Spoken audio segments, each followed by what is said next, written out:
Hello everyone, मैं प्रदीप कुमार आगाज IAS institute के यूट्यूब चैनल पर आप सभी का स्वागत करता हूं। तो आइए आज के इस वीडियो में हम लोग बात करने वाले हैं भारतीय अर्थव्यवस्था।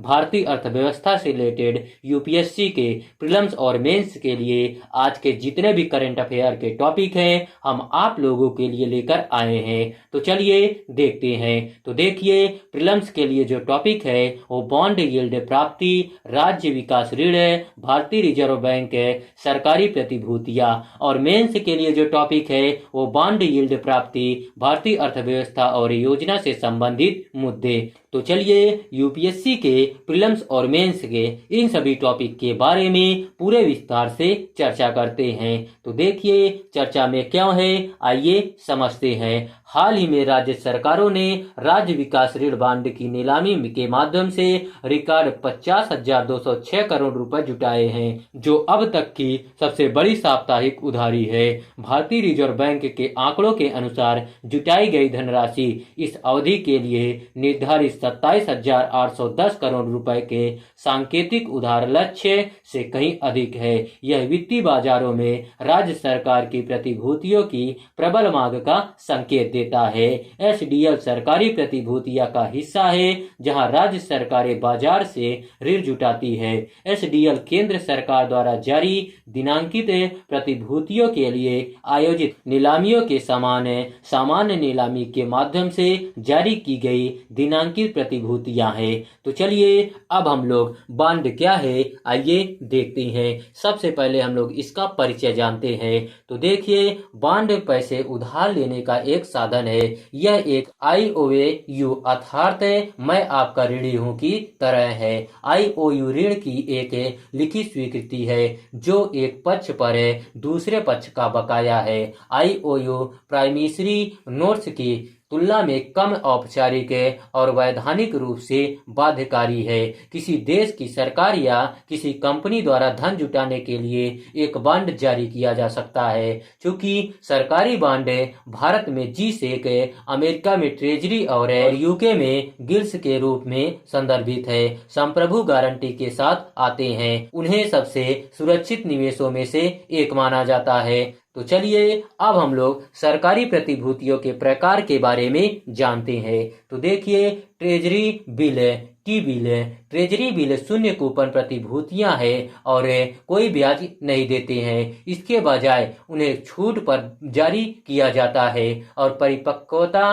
पर अंकित मूल्य पर प्रतिदेय किया जाता है। नकदी प्रबंधन बिल, CMB। वर्ष 2010 में भारत सरकार ने आरबीआई के परामर्श से भारत सरकार के नकदी प्रवाह में अस्थायी विसंगतियों को ठीक करने के लिए एक नया अल्पकालिक साधन पेश किया, जिसे CMB के रूप में जाना जाता है। CMB में टी बिल का सामान्य चरित्र होता है, लेकिन ये 91 दिनों से कम की परिपक्वता अवधि के लिए जारी किए जाते हैं। दिनांकित सरकारी प्रतिभूतियां G-SEC और दिनांकित G-SEC ऐसी प्रतिभूतियां हैं जिनमें एक निश्चित अथवा फ्लोटिंग कूपन दर ब्याज दर होती है, जिसका भुगतान अर्धवार्षिक आधार पर अंकित मूल्य पर किया जाता है। सामान्यतः दिनांकित प्रतिभूतियों की अवधि 5 वर्ष से 40 वर्ष तक होती है। राज्य विकास ऋण है, SDLS है। राज्य सरकारें भी बाजार से ऋण जुटाती है, जिन्हें SDL कहा जाता है। SDL केंद्र सरकार द्वारा जारी दिनांकित प्रतिभूतियों के लिए आयोजित नीलामियों के सामान्य नीलामी के माध्यम से जारी की गई दिनांकित प्रतिभूतियां है। तो चलिए अब हम लोग बॉन्ड यील्ड के बारे में देखते हैं। तो देखिए, किसी बॉन्ड यील्ड उसके द्वारा अर्जित रिटर्न की प्रभावी दर है, लेकिन रिटर्न की दर निश्चित नहीं है। यह बॉन्ड की कीमत के साथ बदलती रहती है, लेकिन इसे समझने के लिए पहले यह समझना होगा कि बॉन्ड कैसे संरचित होते हैं। प्रत्येक बॉन्ड का एक अंकित मूल्य और एक कूपन भुगतान होता है।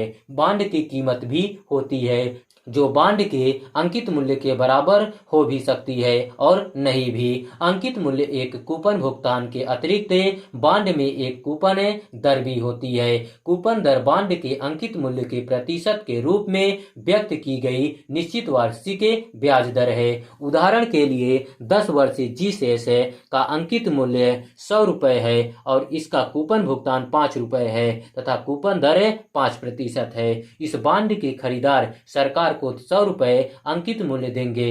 बदले में सरकार उन्हें अगले 10 वर्षों तक प्रति वर्ष 5 रुपए कूपन भुगतान का भुगतान करेगी तथा अंत में उनके 100 रुपए को वापस कर देगी। इस बांड पर 5% की प्रभावी ब्याज दर या उपज है। अभी 100 रुपए छोड़ने और 1 दशक तक इसे अपने अधिकार से दूर रखने के लिए निवेशक को पुरस्कृत करना प्रतिफल है। तो चलिए अब हम लोग यील्ड कर्व के बारे में देखते हैं। तो देखिए, यील्ड कर्व विभिन्न परिपक्वता अवधि के लिए ऋण पर ब्याज दरों का एक चित्रमय प्रतिनिधित्व है।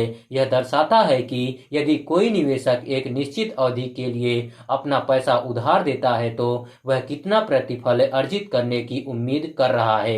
एक निश्चित आय विश्लेषक उपज वक्र का उपयोग एक प्रमुख आर्थिक संकेतक के रूप में कर सकता है, खासकर जब यह उल्टे आकार में बदल जाता है, जो आर्थिक मंदी का संकेत देता है, क्योंकि दीर्घकालिक रिटर्न अल्पकालिक रिटर्न से कम होता है। तो चलिए अब हम लोग आरबीआई बांड यील्ड का प्रबंधन कैसे करता है, आइए इसके बारे में जानते हैं। तो देखिए, भारतीय reserve bank RBI bond yield को प्रबंधित करने और अर्थव्यवस्था के भीतर मौद्रिक स्थितियों को विनियमित करने के लिए ओपन मार्केट ऑपरेशन से OMO को एक महत्वपूर्ण उपकरण के रूप में नियोजित करता है।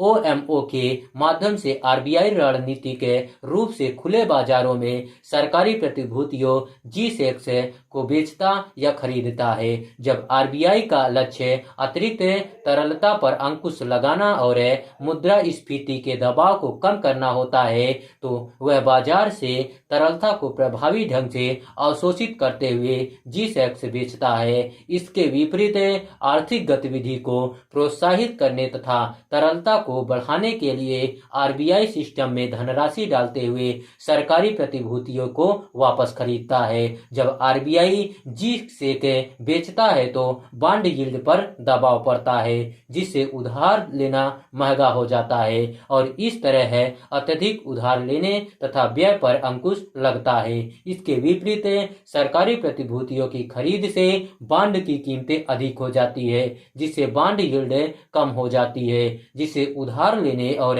निवेश को प्रोत्साहन मिल सकता है। OMG के साथ मिलकर आरबीआई रेपो दर, नगद आरक्षित अनुपात और वैधानिक तरलता अनुपात सहित मौद्रिक नीति उपकरणों का एक सूट नियोजित करता है। इन उपकरणों को रणनीतिक रूप से तैनात करके आरबीआई बांड यील्ड के प्रबंधन और विकास तथा स्थिरता के लिए अनुकूल स्थिर आर्थिक स्थितियों को बढ़ावा देने हेतु एक व्यापक दृष्टिकोण का आयोजन करता है। तो चलिए अब हम लोग उपज वक्र को प्रभावित करने वाले कारक क्या है, आइए इसके बारे में जानते हैं।